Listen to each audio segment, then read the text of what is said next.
Here we are. We are back in action. Yes, for episode 24.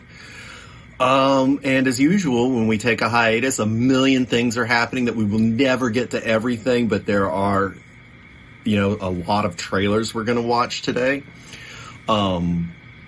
which is always a big hit. Like the last episode, I checked the stats and it was like most people, like the bulk of people that stumbled on it, just like you could see, like the watch time was all our Dune trailer reaction.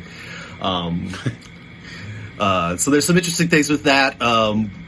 For instance, Zendaya, and my wife will correct me if I pronounced that wrong, it apparently only filmed 4 days, which if you've read the book, you now know instantly where that, if she's only in the movie a little bit, you know kind of where the movie ends in the book. And then we were talking before we hit the record button about Marvel's What If, which is now 3 episodes in, and wow, that's been really cool. I've liked what they did. Like the first one was literally just Captain America, but at the beginning it he gets shot and that happens. So what do you think? It was very man? enjoyable, in spite of being predictable, because you essentially had the plot of First Avenger. It was predictable right up until Steve showed up in like the Iron Man type suit. that part was surprising, actually, because I'll just put my nerd hat on for a minute and just point out that Tony could barely power his first version of the suit, and that was with some kind of modern power source. I don't know. I have to go back and that power source was based on something his father was working on. Remember, it was the arc reactor in Stark. That's right. Was already there. Yeah. But so maybe his dad figured it out. Right? Yeah. So maybe Howard Stark figured out a way to do that in this alternate universe. So, sure. Okay. Well, it was in a situation of need when in Iron Man 1, Tony figured it out. He's like, well, maybe I can figure out how to do this. So his dad's probably the same way. So yeah, there was that, and then the very bittersweet second episode that that one was each one has become my favorite as they've gone, so that's a good sign for where it's going. I love the animation; it's very pretty. They've apparently spent a lot of money on that. It's cell animation, but it's definitely effect. CG. Yeah. But that last one was brutal. Looks great. Mm-hmm. The last one was, I think, my favorite one so far because completely unpredictable. I mean, the first 2 episodes were sort of let's pluck one character out and replace them with someone else, and I have to say, Thanos. The second episode, the way that was written and the jokes and everything in the second episode was probably stole it, in my opinion. It was hilarious. Well, and it was Josh Brolin too, so that was pretty fun. Sure. Well, the voice acting across the board, right, has been. Correct me if I'm wrong. It's been all of the everyone from the films. Chris Evans and Robert Downey Jr.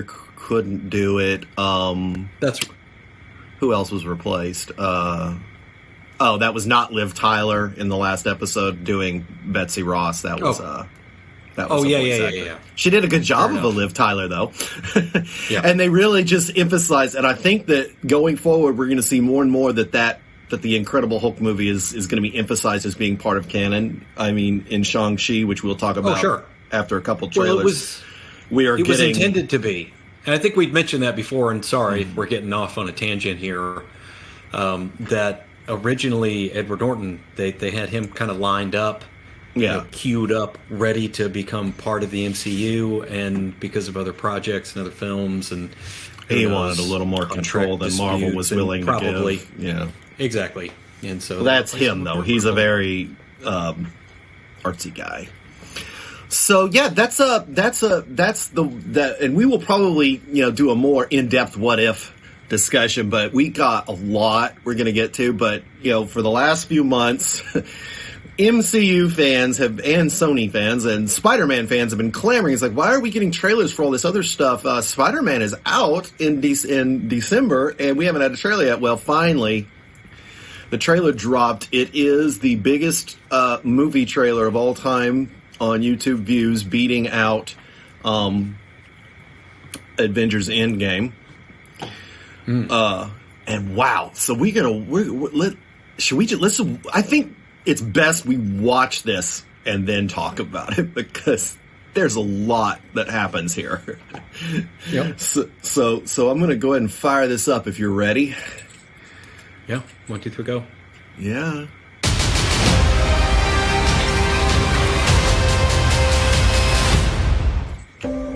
Oh, look at this. This is a good one.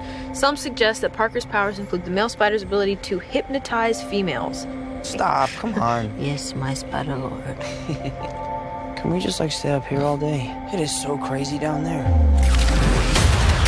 That's right, folks. Spider-Man is in fact Peter Yay, Parker. J.K. Simmons. I did not More kill J.K. Mysterio. Simmons. The drones did. Right. The drones that are yours. Is that Matt Does Murdock? any part of you feel relieved about all this? What do you mean? Good question. Now that everybody knows you don't really have to hide or lie to people. For the record, I never wanted to lie to you. But how do you tell someone that you're Spider-Man? Now everybody knows. But this isn't about me. This is hurting a lot of people. I've just been thinking about how to fix all of this. Oh, this is going to be crazy. So, Peter, to what do I owe the pleasure? I'm sorry to bother you, sir. Please, we saved half the universe together. I think we're beyond you calling me sir. Okay. I love his Steven. sweatpants. That feels weird, but I'll allow it. When Mysterio So, revealed right my here. identity, my We're entire going to be life coming got back to that screwed up. scene. Okay. I was wondering if maybe you could make it so that he never did. Strange. Don't cast that spell. Well, now too he's going to dangerous. for sure. Fine. Right. I won't. The entire world is about to forget that Peter Parker is Spider-Man. This Wait, is everyone? weird that they would do this, though. Can't some people This is still know? straight out of the That's not comics. how the spell works. So MJ's gonna forget about everything we've ever been through? Stop tampering with the spell. Oh my god, Ned, he's my best friend. Oh, my Aunt May should really know. Stop talking. The tampering isn't. Yeah, that reminded me of something that might happen in the Dresden Files. Just happened? How easy it is to break a spell like that. Tampered with the stability of space-time. Multiverse is a concept about Oh, which we here's where it know gets crazy. frighteningly little. The problem is you trying to live two different lives. The longer you do it, the more dangerous it becomes. Oh my. Be careful what you wish for, Parker.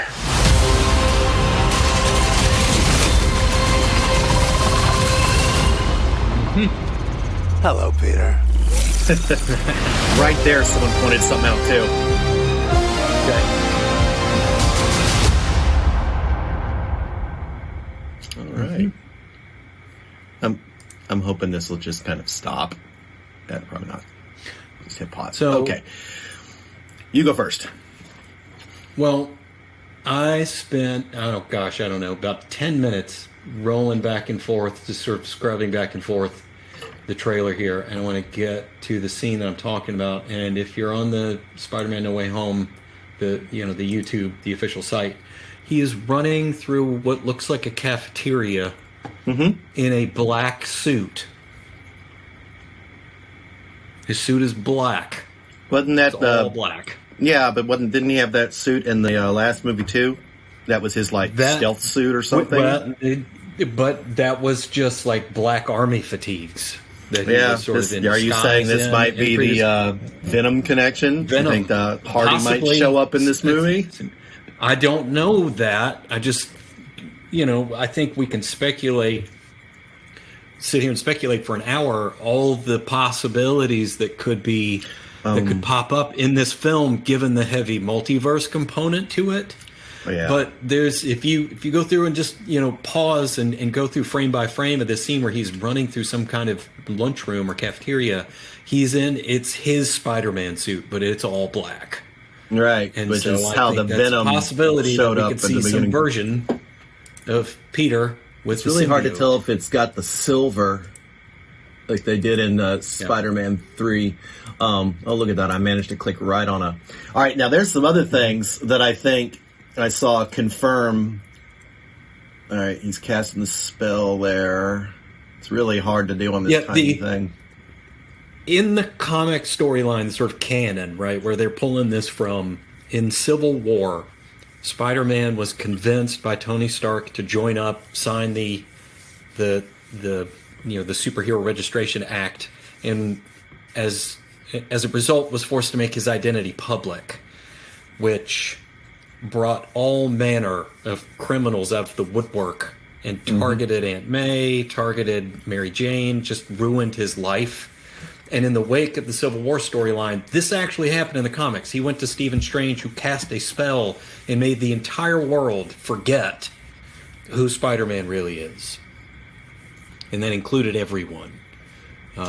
He didn't muck with it as the trailer. Saw a funny meme where after Doctor Strange casts the spell and everyone forgets that, Doctor Strange forgets too. He's like, who are you? Okay. So, and then it gets in, what I've been reading is some interesting things, is that people have pointed out, Christmas. After it does this, you get this montage of various disasters. And this one right here, people have said, wow, is that Electro? And I think Jamie Foxx has mentioned that, that was confirmed that he's in it. So, are we getting the whole Sinister Six? And then... someone saw something that looked like sand. I haven't been able to find that because, I can only move this by seconds. Right. And then, obviously, that had to be Willem Dafoe's voice. I don't know if that's been confirmed. Sure sounds like it. But now we're getting to the point where, if Willem Dafoe is in it... Visually, that looks like the design that they used for the pumpkin bombs. And for what it's worth, in... anticipation of this movie, we have been watching the Sam Raimi, Tobey Maguire trilogy. Well, then speaking of that, the big question isn't what villains will be in it, right? The big question is what possible heroes will be in it. And then someone really smart pointed out what he's wearing here. This suit, which I can't zoom in, there's a better shot of it somewhere where you see it. If you go back and watch... in that scene? That's not someone we know, right? Well, I don't know. But the point is that suit is that kind of tweed-looking suit, if that's what that's called, or wool suit or whatever. Yeah. There's a scene in one of the Spider-Man Raimi movies that Tobey Maguire is wearing the exact same suit, the same color shirt, the same tie, the same everything. And now everyone's wondering, did they just, using a suit, confirm that Maguire and Garfield are going to be in this? Because if Electro's in it, someone swears they saw the lizard guy, although they couldn't see his tail. Yeah. Kurt Connors. So, that one's obvious. They showed that one. And then the big question I've been seeing is, like, when he says, hello, Peter, everyone's been asking, which one? Right. Because why would he recognize... he knows who he is. Yeah. So when he shows up there, they pointed out the lights in his arms were red, which means they're in control.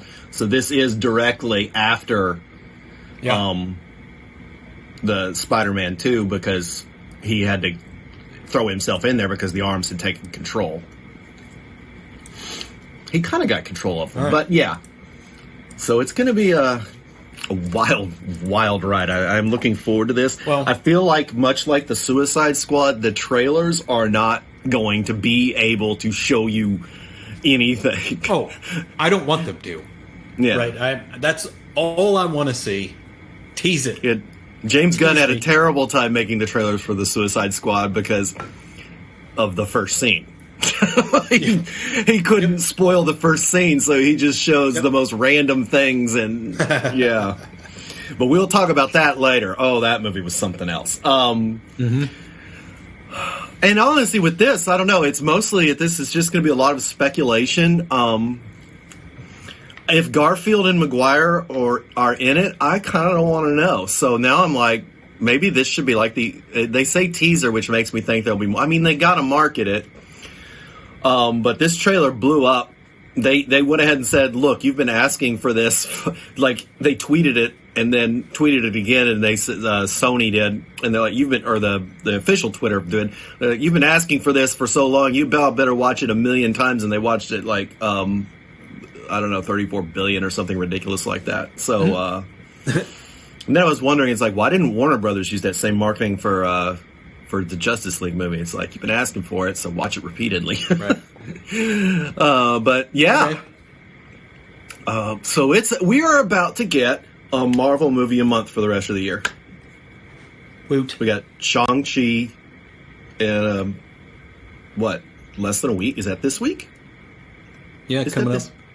And then in October we have the Eternals. Okay, I don't think we have anything in November. Venom 2. Oh yeah, I guess that counts. Not sort of officially MCU actually, Disney, but right, it's affiliated. And then Spider-Man in December. Now this is all up in the air. Now, right, and actually I think they're about to throw Shang-Chi under the bus because they said they're going to use its box office. The rumor is they're going to use its box office as a indication of what they should do with the Eternals. So, yeah. Okay. We'll see. I'm going to go see Shang-Chi. I'm going to find a very early time and wear my Superman mask and sit in the theater. So I'm sure I put something you never know in between. When the TVA is going to show up and just ruin your day. Yeah, the TVA. Oh. Well, that's going to be interesting. I bet they'll show up again. Maybe in the Eternals. All right, this trailer, I'm really excited for this. This really got me stoked for this movie because this trailer, one, it kind of cleared up some WTF things. Like, there's always like when you're watching like Aquaman, it's like, where the hell's the Justice League while Orm is throwing tidal waves at the East Coast? Where are they? So that kind of thing. It's always like when you watch the solo MCU movies, it's like, well, why aren't the Avengers helping with this world crisis right now? But so let's watch this and then we'll talk about this. Okay. What a cast. What a cast. Let's see if this works. Yes. 5 years ago, Thanos erased half of the population of the universe. I forgot she was in this. But the people of this planet brought everyone back with a snap of a finger. The sudden return of the population provided the necessary energy for the emergence to begin.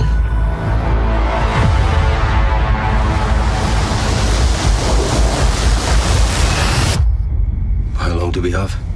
7 days. I just can't see it, but that thing is like, didn't you just get killed in the Red Wedding? We're Eternals. We came here 7,000 years ago to protect humans from the deviants.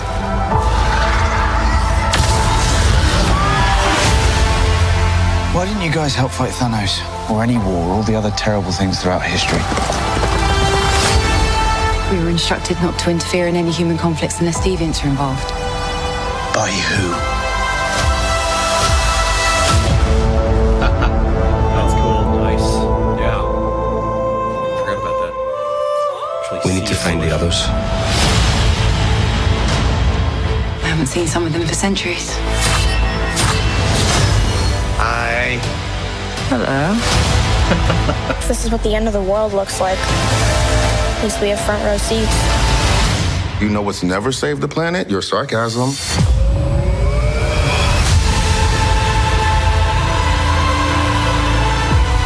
We have loved these people since the day we arrived. When you love something,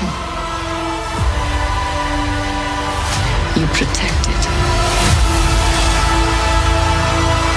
There's Jon Snow. Yeah.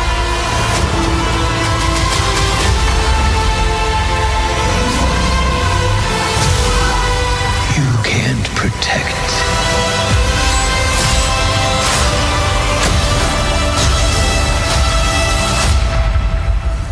any of them.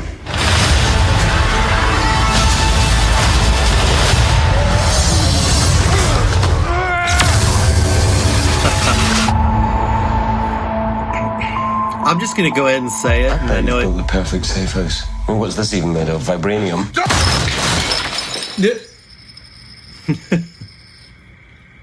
Whoops. Fall collection. IKEA. There was the Deadpool connection. So, I have to go ahead and say this, and I'm going to piss off the MCU people when I say this, but there is no way it is yet Man of Steel's influence is far with the I-beams. I mean, it's just perfect. I love it. It's not an insult to be compared to a Zack Snyder movie, MCU fans, but that it just looks straight up from Man of Steel, except that it's the white beams, and there's nothing wrong with that. It's great. It's a great effect that power emanating from your body is going to glow from the inside. Sure. I guess. It's not really any kind of biological precedent for that. But that obviously existed in the comics decades before anyone even thought about turning this into a movie.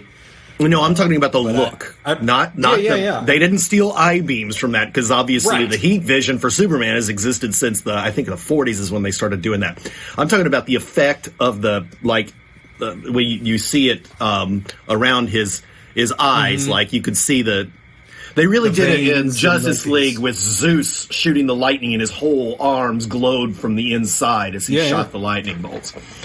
I'm a big fan. So much with the digital animation now, it just looks fantastic. From Circe's weapons when they're like materializing with the shield and the spear and all that stuff, it looks amazing. I can't remember which character it is, turns the bus into flower petals.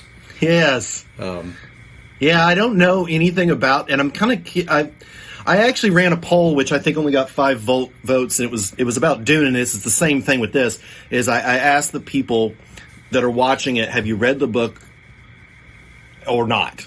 Because I kind of think with Dune, the people that haven't read the book are going to have more fun.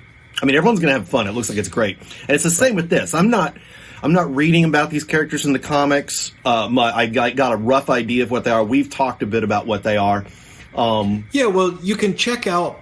We have talked on multiple occasions about Brian Michael Bendis, right? Who did an Eternals run that was a really I don't want to. Is the point I'm getting? Oh, okay. I'm thinking that this might be more fun to just go in. Kind of like I did with Guardians of the Galaxy. I knew nothing of Guardians of the Galaxy. My wife and I, let's go see it just for the heck of it, and we're blown away by it. For what it's worth, I don't get the sense from the trailer, just watching the trailer, that much of this is based on the Bendis Eternals run. I don't think, but it's hard to say because it's just, it's 90, 100 seconds worth of dialogue, footage, stuff from the movie. Of course, they're showing off a lot of the spectacular visuals. And because it's a trailer. They did something smart, though. They went ahead and in the trailer explained why they didn't help with Thanos or the invasion of New York or nuclear war. I'm glad you mentioned that, because if I'm not mistaken, somebody might correct me in the comments or something, but Thanos is the son of a deviant. And in this mythos with the Eternals, thousands and thousands of years ago, you had some Celestials stop by Earth and select, it's like 100 of each, right? When the birth of the Homo sapiens, right? When humans first evolved on planet Earth, they took 100 of them and made them Celestials, turned 100 of them into Eternals, and some of those deviated from the mission and their form. Something about their psychology and the way that their power manifested or something, it corrupted them. And if I'm not mistaken, Thanos is the child of one of his parents was a deviant, In other words, one of these Eternals that went awry and became corrupted. I'd have to go back and look. Maybe right. Well, they may be not. Might be talking out my butt a little bit. They may not be doing that in the movie universe, though, because then if he was a deviant or part deviant, I would assume they would have been able to intervene. Maybe. They'll probably explain more. They may not talk more about Thanos than what we just saw, so we don't know. That's true. That's true. It's really going to be interesting. They have not given a hint of, because apparently Kit Harington is playing this Black Knight character, and I know nothing of that, but they have not shown him other than just a few, like, typical Kit Harington faces, and I think he had a bit of dialogue in that one. So he's not an Eternal, and it'll be interesting to see how they handle that. But,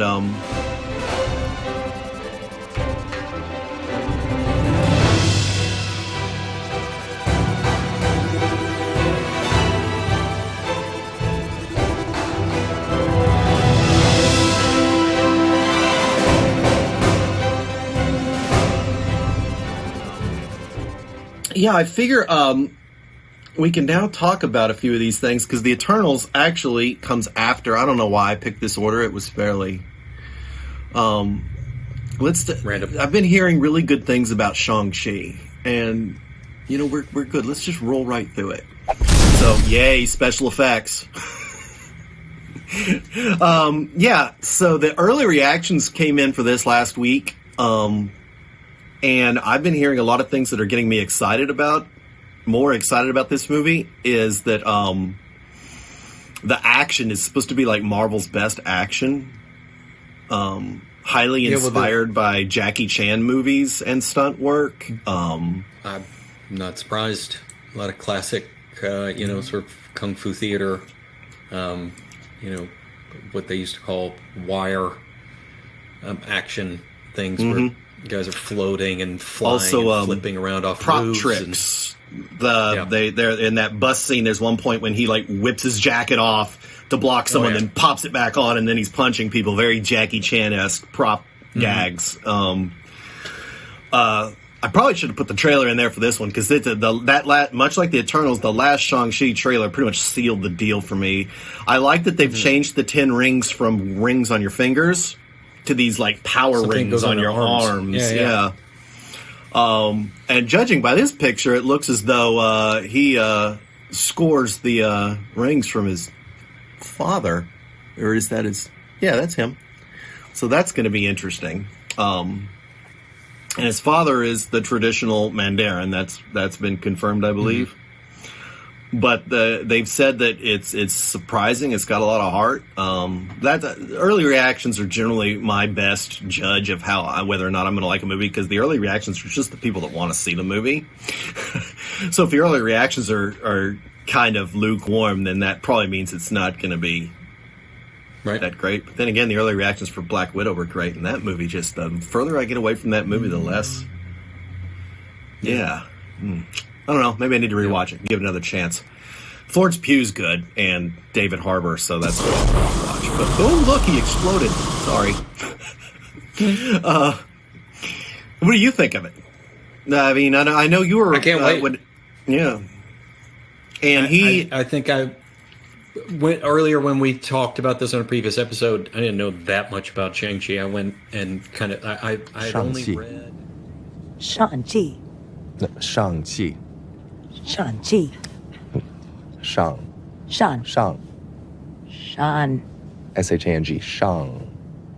Shang. Shang-Chi. I went and kind of I had only read, maybe a couple of story arcs in the Avengers canon where just about everyone in the Marvel universe has been an Avenger at some point. You go back and look, and like nearly everyone at some point has been. Ooh, I want to read the ones where Thanos was an Avenger.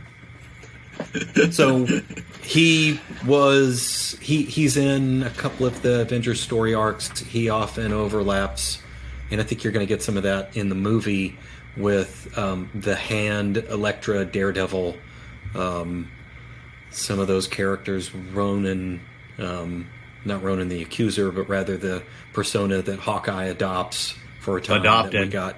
just a little taste of in Endgame. But yeah. Yeah, So, it makes me wonder if I'm they're going really to bring looking forward. back the Iron Fist at some point. Maybe not with, I don't know. But, I mean, back to that Spider-Man trailer, that everyone thinks that when he's getting interrogated and then the person that drops the papers, that looks like his lawyer, and his lawyer's in the comics, Spider-Man's lawyer is always Matt Murdock. So we're waiting to see if he returns. That could be fun. And everyone's been counting the Sinister He's Six. likely one of the few people that could determine Spider-Man's true identity if he's met Peter Parker.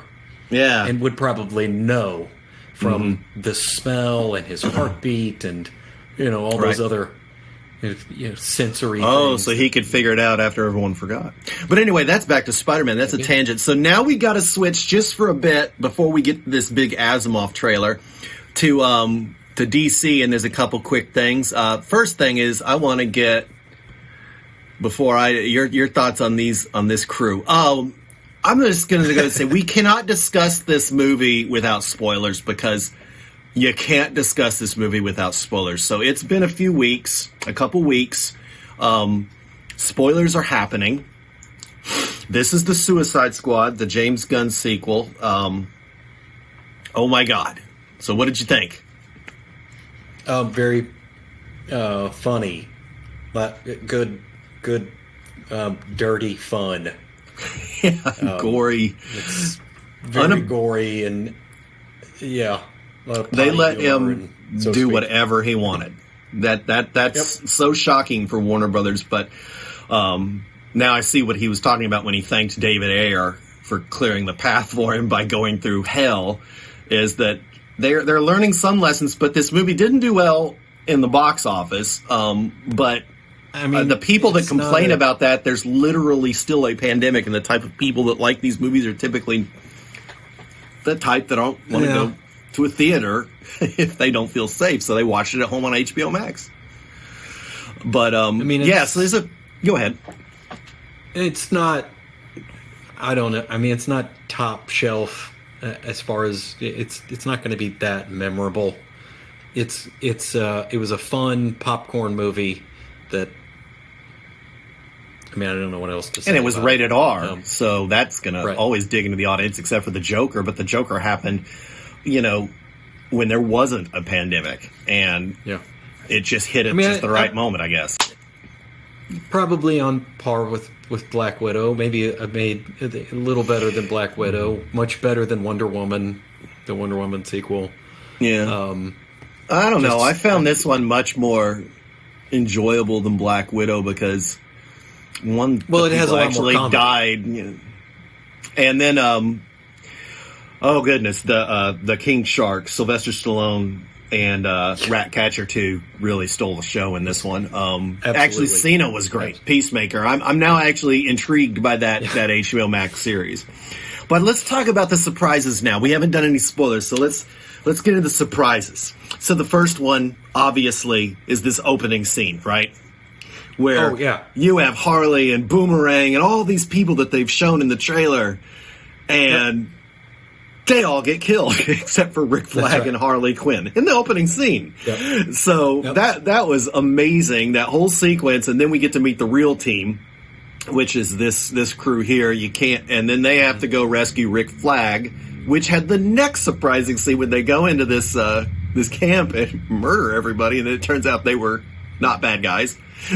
That's right. And some people that reacted negatively to this movie, James Gunn had to say, well, the Suicide Squad's made up of super villains. That's right. Other than Rick Flag. So, and then, but the biggest thing that wasn't a surprise, because they just had to show it in the trailer, is we got to see one of the other major DC villains, and Starro, which is one of the most interesting characters in DC Comics because it's both stupid and kind of horrifying at the same time. It's an accurate description. Yeah, it's ridiculous. It's a giant star, and but what it does is pretty horrifying. Yes. Yeah. It's something they've been doing often in DC movies. You know, Snyder did it with Batman. Is you get these big characters, and they're kind of not Starro, but I'm actually talking about the Thinker, and it's kind of at the end of his career, and he gets unceremoniously killed off by Starro for apparently let's not even think about what he was doing to Starro. Sure, but yeah, it was a really good movie. I thought for what it was. It was unabashedly a Suicide Squad movie. I felt like it was actually... I would like to see... I'm one of the many people that would like to see David Ayer's actual Suicide Squad, which is supposed to be closer to Training Day than to what we got, which was a bad Guardians of the Galaxy ripoff. The original Suicide Squad. But this movie did not, try and retcon that at all. I thought that was really nice.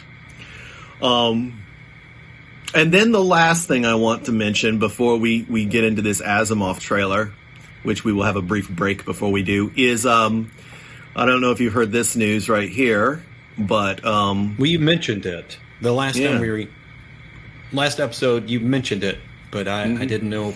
Yeah, it was confirmed right after the episode.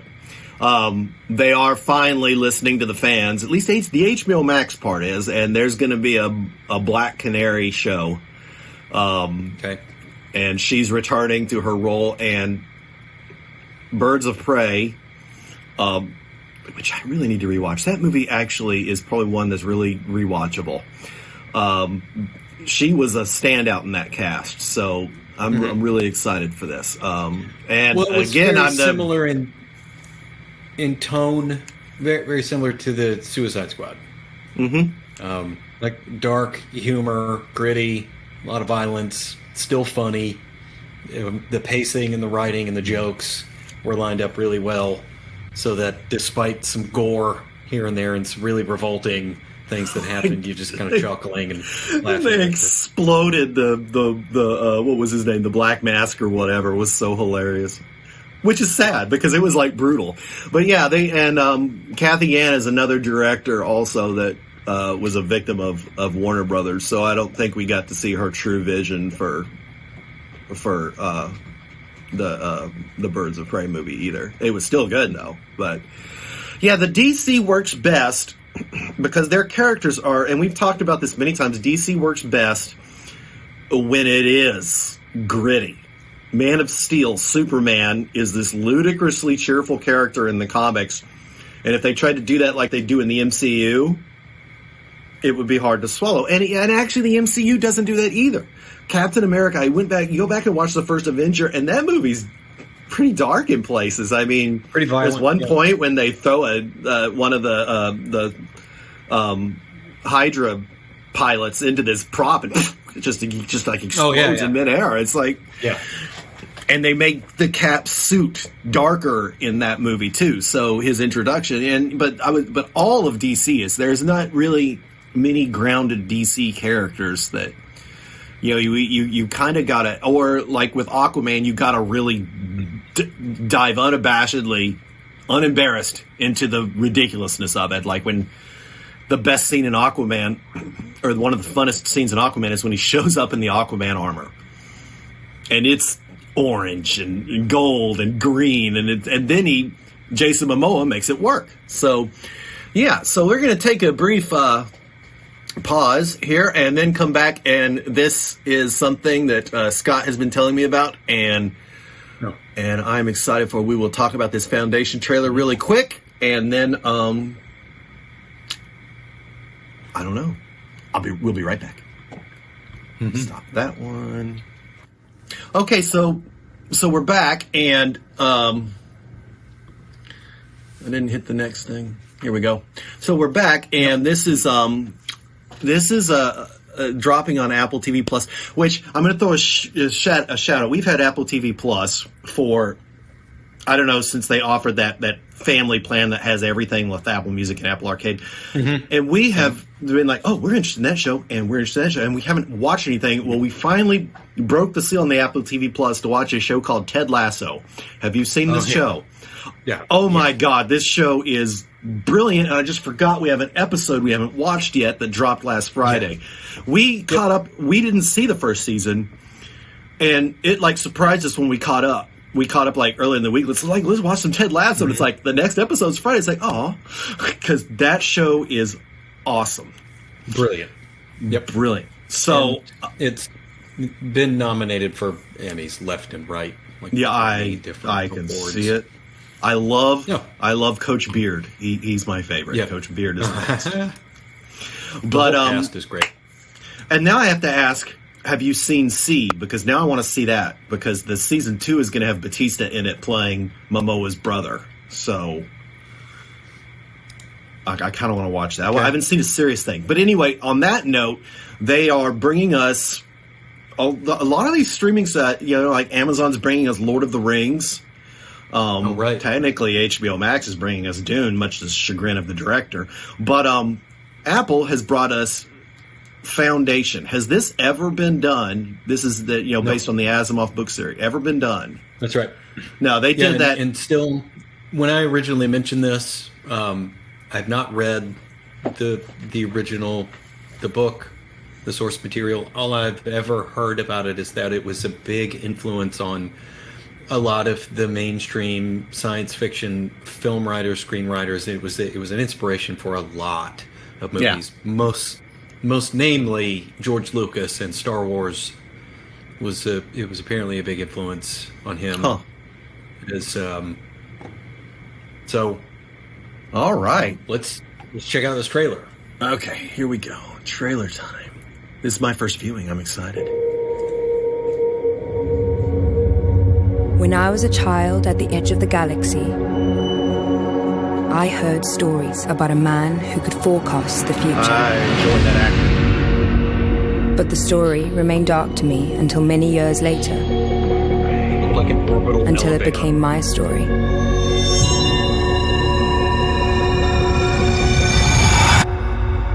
Until it became the only story. You're familiar with my work, psychohistory? Every mathematician has read your theory. It's not a theory. It's the future of mankind expressed in numbers. And the Empire won't like the future I predict. History is littered with charlatans and false messiahs. We should kill them. We can murder the man, but what about the movement, brother? That was Ronan. Martyrs tend to have a long half-life. His math was right. The Empire is dying. Wars will be endless. 1,000 worlds reduced to cinders.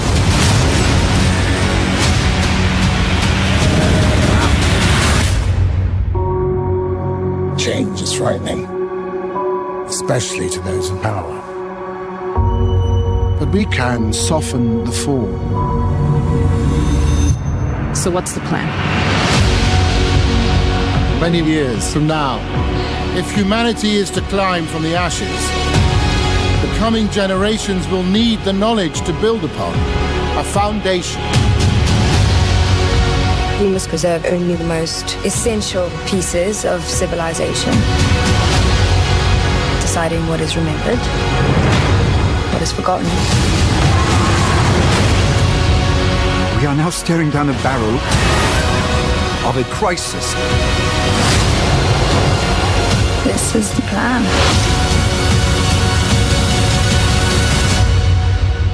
We're not turning around now. Looks epic. Wow. Yeah, so does it occur over several years or something? Because it seemed like some of the actors were being aged throughout it. Oh, maybe. Oh, wow. How am I going to have time to watch all this? Can't wait. Whoops, I think I just started it over. All right, yeah. Okay. So there were some actors that I recognized there.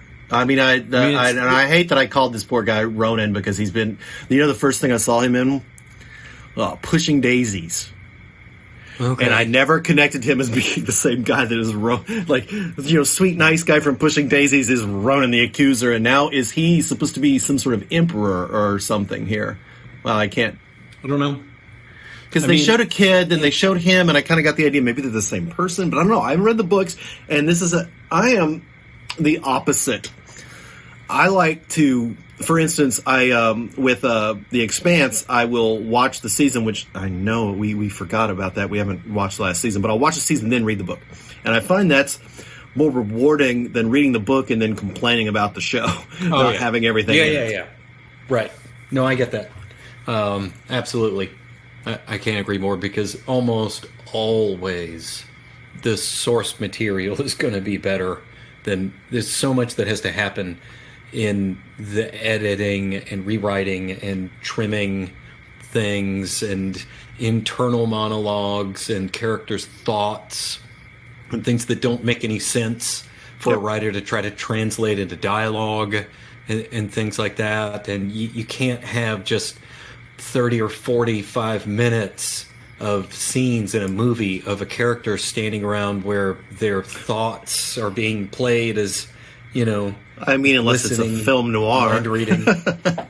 Or Deadpool. With just narration going on in the background. So, yeah, I mean, everything from Lord of the Rings to Harry Potter to Game of Thrones to... it's a more rewarding experience, I think, to watch the show and then read the book, because then the book expands on, if you enjoyed it, it expands on it. Yeah. If you didn't enjoy it, maybe it makes it good. Yeah. So a good example of that, at least for me, we've mentioned, you mentioned it earlier in this episode, the Dresden Files. Loved the book series. Before I ever picked it up, I watched the first season of it, the only season that ran before it got canceled after one season. Sci-Fi Network, the old Sci-Fi created a Dresden Files show. Jim Butcher optioned it to Sci-Fi Network, and they made one season of the show, and it is a fairly pale comparison. It is I never watched it. And don't. Well, I love that actor. That actor was perfect at the time. That's kind of how I picture him. I mean, I loved him in Arrow. Paul Blackthorne. Something. Blackthorne. I think it's Blackthorne. I'm gonna stick with that. And then when he comments in the comments, it's like, no, stupid. That's not what my name is. He's clearly one of our subscribers. His portrayal of Dresden was great. It wasn't an acting issue; it was just how much they changed. Right. I'd like to see it now with the budgets that they're able to do, with what they can do with a show with a. You don't even need a budget now. I mean, unless you're the CW, they could throw a little more money at the writers and special effects for the Flash. But the only thing that Dresden Files, even, I hate to say this, suffers from, and why I don't think it'll ever be made into a show or a movie or anything like that again, is that the urban fantasy genre has just been troped to death. There's just so many. There's a Vampire Academy and Twilight Saga and just all the zombie. Well, not to mention, if you're going to make something about a modern wizard nowadays, you're going to be competing with Doctor Strange. Yeah, it's funny how. But we are going to get Justice League Dark. Last I heard, we're still getting a Justice League Dark series on HBO Max. That'll be Constantine, and we are getting Zatanna at some point. So. And I don't know. I mean, Doctor Strange tends to be more of a superhero, but in DC they tend to be more like something from the Dresden Files. They're much more deep into this, they'll talk in Justice League Dark, the recent run of comics. Merlin is literally the bad guy. He's their Thanos. Okay, right. So that might be interesting. But yeah, so this Foundation, I'm gonna throw that on the list. Is there anything else I've missed on Apple TV Plus that you've seen? I need to check it out, because if everything's go back and look. Yeah. Here comes another dog. That means there's about to be some dog wrestling. Which, you know what? I think this might be our cue to call it for this episode. We're finally back. We'll see about doing another one next week. We may have. Are you going to see Shang-Chi? Absolutely. Yeah, we can do a sort of light on the spoilers Shang-Chi review. Yeah, we'll do that. Yeah. So until next time.